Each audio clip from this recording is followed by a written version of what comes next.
I'm Yulia, the voice of the podcast Love to Heal, a journey of self-discovery, healing, and spiritual growth.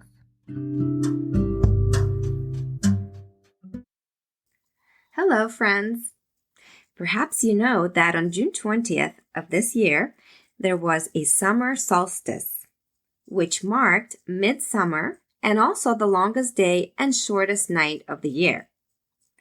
A friend of mine and I decided to reach out to our newly formed spiritual group to commemorate this sacred time of year.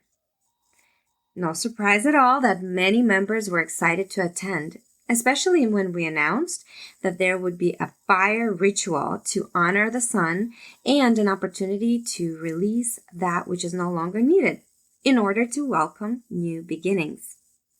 My friend, whose name, by the way, is the same as mine in Russian, but she goes by Julia, she had heard from another friend about the so-called fire spiral used in solstice ceremonies. After reading about it and doing some research, we decided it would be a fun and memorable way to harness the energy of the solstice sun and open ourselves to creativity and positivity. To prepare for this event, we ordered hundreds of candles and candle holders in order to create this fire spiral. We took some string and designed the spiral in Julia's backyard. So that you have an idea of the size of this spiral, a person walks 3 circles in between the candles with room to stand in the center of it. So it's quite big. Actually, you can see photos of it on my Instagram. They're really beautiful. Check them out. Once we positioned all of the candles along the string, we then took the string away, revealing a spiral made of candles. In the very center, we placed a silver plate with a big candle, the main candle, various crystals, and also jewelry that we wanted to cleanse energetically. Once everything was set up and people arrived, I want to say we had about 14 people. We asked everyone to pick a spot around the spiral. Most people brought a mat or pillow to sit on. But before we began the actual ritual, we also did a circle meditation, and I explained to everyone the purpose of the spiral and what to do during the actual ritual. The information was in Russian, so let me translate it for you. Walking through the fire spiral helps us connect with the rhythm of life on Earth. It allows us to manifest our intentions, to become the creator of our reality. It helps us to renew our energy and heal past and karmic experiences. The spiral is designed to support life in health and strength. It is a feminine symbol, while the axis of torsion is masculine, which is why when we walk along the spiral, the feminine and the masculine come into balance.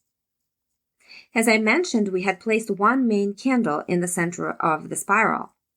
What we did was ask each participant to take his or her own long candle and light it from the main candle that I had lighted first in order to assist in lighting the rest of the hundreds of candles that we had positioned around the spiral.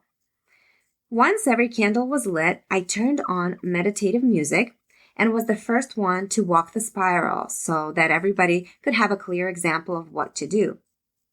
While I was walking, Julia was helping maintain the circle energy, which supports the individual inside the circle energetically and mentally.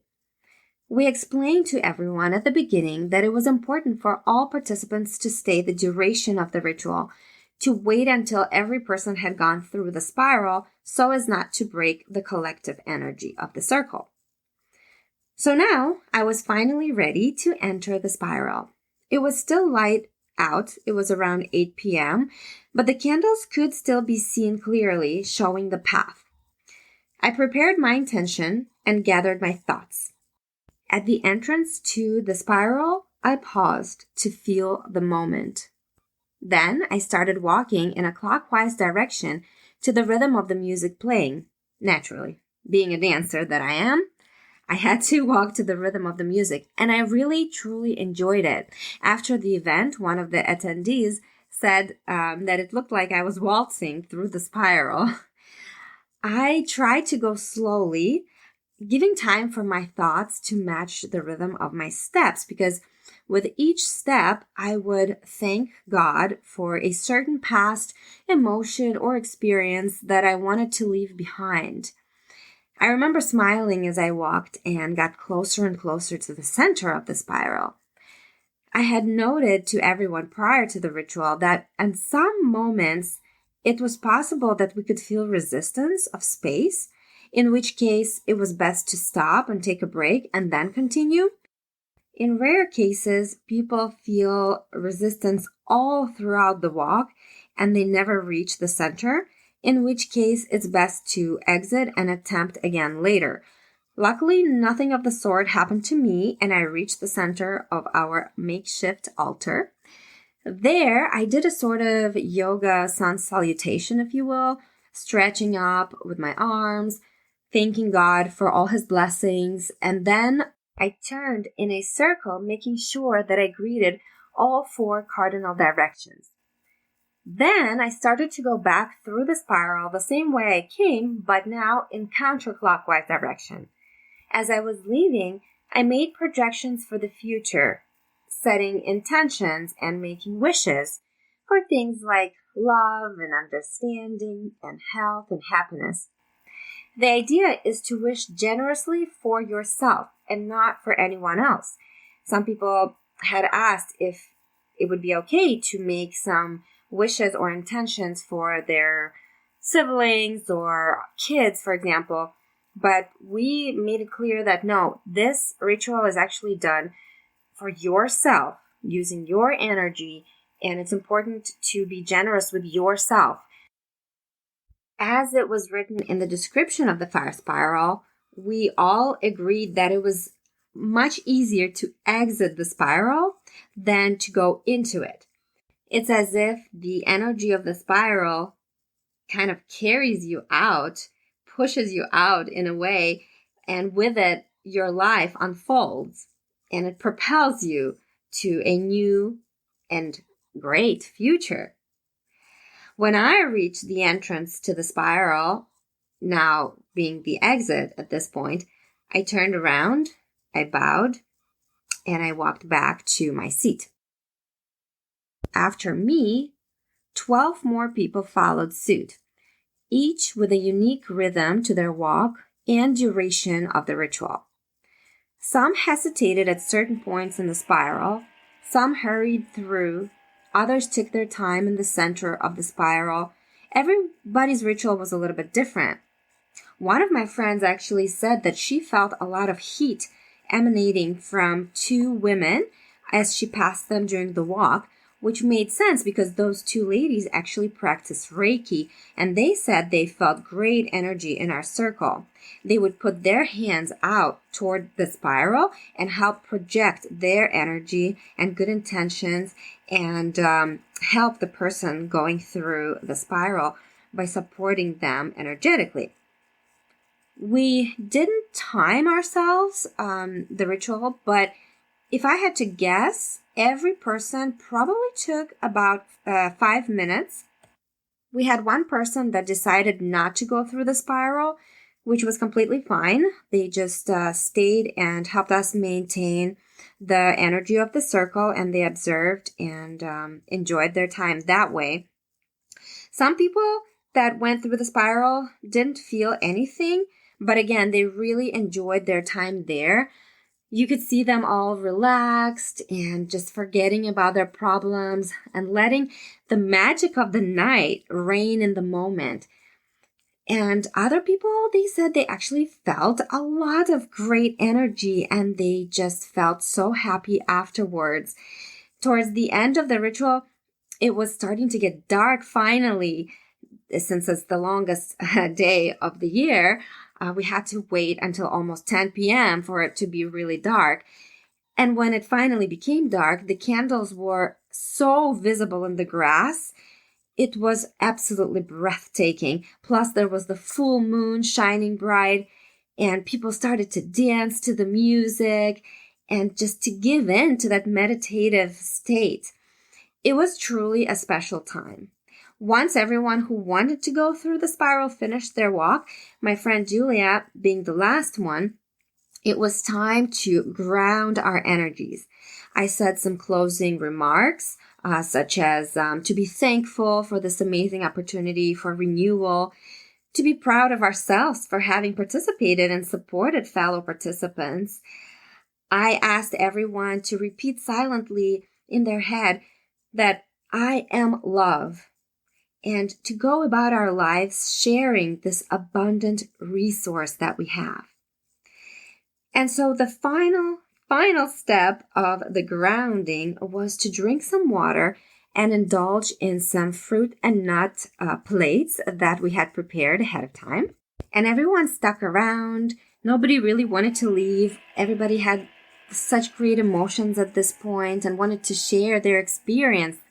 They wanted to chat and thank Julia and myself for organizing this event. So it was really a wonderful experience for everyone. People were just kind of glowing. They were charged with good energy.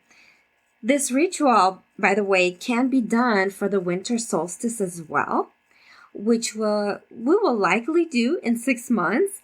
But we'll see. Walking on snow will be a very different story, but I think worth a try. And also, interestingly enough, a friend of mine that introduced me to my Russian spiritual teacher that I mention a lot in the first episodes of my podcast, she reached out to her to share some photos and what she thought about this fire spiral. And my spiritual teacher from Russia, she replied to my friend that this was a really nice gathering.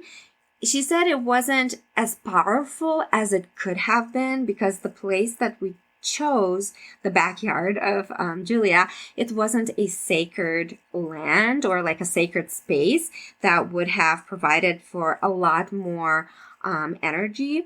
But even so, she said it was a nice thing to do. It did raise our vibrations. It did give us positivity and good luck. And so overall, it made me also feel good that she confirmed that we did a good thing by helping people release what they no longer needed and continue their life, their next 6 months, I should say, until the next solstice, with just positivity and good vibes. So if you are into such rituals, definitely try out the fire spiral. Like I said, you can check out the photos on Instagram or just Google fire spiral for solstice. It's not terribly difficult to set up. Yes, there's a lot of candles to put together, but if you're doing it with friends and people you enjoy being around, it's actually really fun. And if you have partaken in other types of rituals or the same kind of rituals, please share with me. I would love to hear your experience as well. Again, you can email me or Instagram me. I will leave the details in the description of the episode, as I always do. I do also want to mention that this episode is the last one of Season 3. Season 4 will be coming out later in the summer in August. And today I will leave you with a quote by Neil Donald Walsh, the author of the wonderful series called Conversations with God. And if you have been enjoying this podcast, I would be forever grateful if you shared it with others. So enjoy the quote, and until next time. By mastering both aspects of our being, we remember not only how to think, but what to think. What I'm clear about now is that the mind is a tool, a mechanism, and the soul provides the fuel for that machine. The less fuel you use, the more inefficiently the engine will operate.